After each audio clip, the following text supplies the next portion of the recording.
গরুর পায়া বা নেহারিটা আপনারা কিভাবে রান্না করে থাকেন?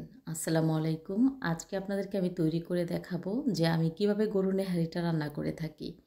আর আমার প্রসেসে যদি এরকম নেহারি তৈরি করে থাকেন তাহলে হবে সবথেকে সেরা রান্না। চলুন দেখে নিই রেসিপিটি। প্রথমে এখানে নিয়েছি গরুর পায়া, আর পায়ার সাথে অবশ্যই হাড়ওয়ালা মাংস নিতে হবে। আমি সবসময় এভাবেই রান্না করে থাকি, শুধুমাত্র পায়া দিয়ে রান্নাটা আমি করি না, সাথে হাড়সহ মাংসটাও নিয়ে থাকি। চুলায় একটি প্যান বসিয়ে দিয়েছি। প্যানটা যখন গরম হয়ে গেছে তখন দিয়েছি রান্নার তেল। তারপরে দিয়েছি এখানে 3টির মতো তেজপাতা। আধা কাপ পরিমাণে এখানে অ্যাড করেছি পেঁয়াজ বাটা। পেঁয়াজটা নাড়াচাড়া করে ভাজা করে নিতে হবে, তা না হলে কিন্তু পেঁয়াজ থেকে কাঁচা গন্ধ আসবে। তো পেঁয়াজটা যখন একটু ভালো করে ভাজা হয়ে গেছে ওই পর্যায়ে এখানে অ্যাড করছি আদা রসুন বাটা। এখানে 2 টেবিল চামচ পরিমাণ আদা রসুন বাটা নিয়েছি। আদা রসুন বাটা এবং পেঁয়াজটা খুব ভালো করে ভাজা করে নিতে হবে যেন কাঁচা গন্ধটা না আসে। একটা পর্যায়ে যখন ভালো করে ভাজা হয়ে যাবে ওই পর্যায়ে মশলাটা যেন পুড়ে না যায়, এর জন্য অ্যাড করছি পানি। হলুদের গুঁড়া দিয়ে দিচ্ছি, মরিচের গুঁড়া, স্বাদ মতো লবণ। আর আমার ঘরে তৈরি এই গরম মশলা গুঁড়াটা যে কোনো মাংস রান্নায় ব্যবহার করা হয়। তো সবগুলো মশলা নাড়াচাড়া করে একটু কষিয়ে নিয়েছি। তো কিছুক্ষণ কষিয়ে নেওয়ার পর তারপর এখানে অ্যাড করছি পানি। মশলাটা অবশ্যই একটু ভালো করে কষিয়ে নিতে হবে।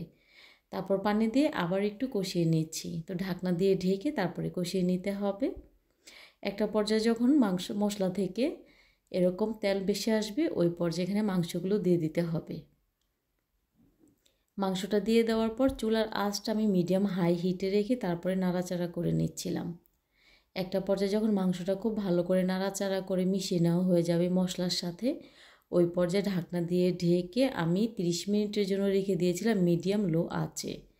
আর এই মিডিয়াম লো আঁচে রেখে মাংসটা খুব ভালো করে কষিয়ে নিয়েছি। যে কোনো রান্নায় ভালো করে কষিয়ে রান্না করলে রান্নার স্বাদ অনেকটা বেড়ে যায়। তো ভালো করে যখন কষিয়ে নেওয়া হয়ে যাবে ওই পর্যায়ে এখানে অ্যাড করছি গরম পানি। এই রান্নায় অবশ্যই গরম পানি অ্যাড করতে হবে, যেহেতু এটা এক জালেই খাওয়া হবে, এটা বারবার জাল করা হবে না তাই। তো পর্যাপ্ত পরিমাণে পানি দিয়ে চুলার আঁচটা একেবারে লোতে করে দিব যখন না পর্যন্ত মাংসটা খুব ভালো করে বলক চলে আসবে। যখন খুব ভালো করে বলক চলে আসবে ওই পর্যায়ে চুলার আঁচটা আমি মিডিয়াম লোতে করে দিয়েছিলাম। আর পানিটা অনেকটা টেনে গেছে, আপনারা দেখেই বুঝতে পাচ্ছেন। রান্নাটা অলরেডি আমার কমপ্লিট হয়ে গেছে। আর মাংস থেকে হাড়গুলো কিন্তু আলাদা হয়ে গেছে, অনেকটা ভালোভাবে সিদ্ধ হয়েছে মাংসগুলো। তো এই পর্যায়ে এখানে অ্যাড করছি টালা জিরে গুঁড়া, দিয়ে দেবো কিছুটা কাঁচামরিচ। আর এই কাঁচামরিচগুলো আমি মিডিয়াম সাইজে কেটে দিচ্ছি। আর এই কাঁচামরিচটা দেওয়ার কারণে সুন্দর একটি ফ্লেভার আসবে। তো নাড়াচাড়া করে রান্না করে নিচ্ছি। আর এই কাঁচামরিচটা দেওয়ার পর আরও 10 মিনিট আমি রান্না করে নিয়েছিলাম মিডিয়াম লো আঁচে। তো এরই মাঝে কিন্তু আমার রান্নাটা কমপ্লিট হয়ে গেছে। তো চুলা থেকে নামিয়ে অন্য একটি কড়াইতে আমি পরিমাণ মতো তেল নিয়েছি। তেলটা যখন গরম হয়ে গেছে তখন এখানে অ্যাড করেছি শুকনো মরিচ, পেঁয়াজ কুচি, তারপরে অ্যাড করেছি এখানে রসুন কুচি। নাড়াচাড়া করে যখন বাদামি কালার করে ভাজা হয়ে যাবে তখন মাংসের মধ্যে দিয়ে নাড়াচাড়া করে নেব। রেসিপি ভালো লাগলে শেয়ার করার অনুরোধ রইল। আপনি যদি আমার ইউটিউব চ্যানেল থেকে দেখে থাকেন তাহলে সাবস্ক্রাইব করে নেবেন। আর আপনি আমার ফেসবুক পেজ অথবা টিকটক আইডি থেকে দেখে থাকেন তাহলে লাইক ফলো করবেন পরবর্তী ভিডিওটি সবার আগে দেখার জন্য।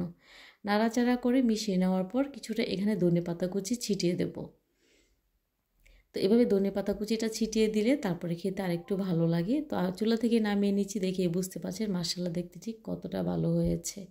যখন খাওয়া হবে ওই পর্যায়ে এখানে আমি অ্যাড করেছি কিছু পেঁয়াজ কুচি, তারপরে কিছু কাঁচামরিচ কুচি, আর দিয়ে দেবো ধনেপাতা কুচি। এখানে একটু আমি লেবুর রস ব্যবহার করেছিলাম, ওই ভিডিওটা আমার স্কিপ হয়ে গেছে। তো এভাবে করে খেতে কিন্তু দারুণ লাগে, আপনারা তৈরি করে দেখবেন, খেতে অবশ্যই অনেক মজার হবে।